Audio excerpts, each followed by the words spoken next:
Aragon saw your second win of the season after Le Mans.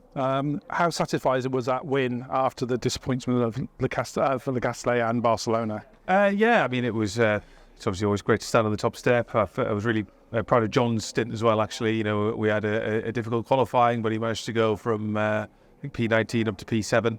So I had the car in a great position to me.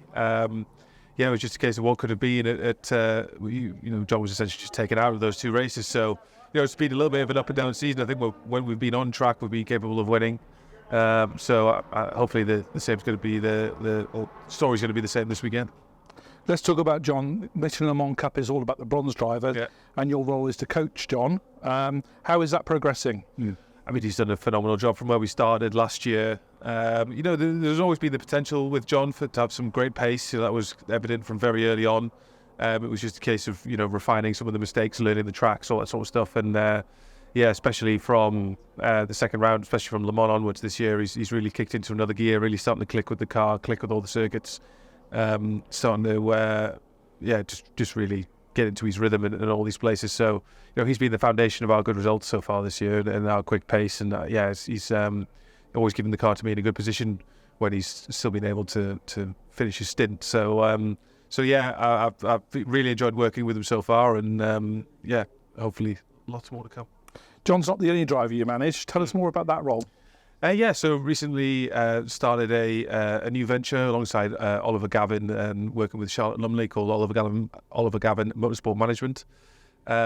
Just looking at bringing in and helping other bronze drivers in the sort of wider field of the ACO and SRL paddocks and as well as on the pro side, which Ollie sort of looks a little bit more after as well. So a new fun venture to keep me busy at the track, but when my helmet's not on, and still full focus when my helmet's on is on the racing.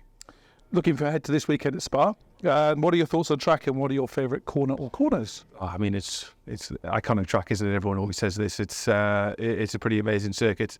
In high downforce cars, everyone always talks about Eau Rouge, but that has become a little bit less of a challenge the more downforce you've got, and as it's been smoothed out over the years. But you've still got some amazing corners. Turn 10, 11 here for me, Paul. That's a proper corner still. So that's my favourite corner on the track. But it's an amazing lap, and we've been good around here over the last few years. So hopefully can keep the momentum going from the win last time out. The car looked pretty hooked up in testing. I think you were second fastest during the day. You must be pretty happy with that setup, but that must help with the preparation for this weekend. Yeah, it's always good to have a good test day. You never want to be chasing setup through a weekend. You always feel like you're one step behind. So it was good to get off to a good start of the weekend. John was the third fastest bronze of the day as well. So as an average lineup, we're looking quite competitive again.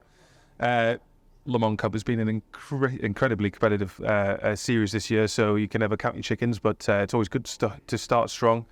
Looking to see if he can keep his momentum going. He's had some good. John's had some good sessions in the bronze test the last few races, so looking forward to that this afternoon. And very much eyes on the top step again on Saturday.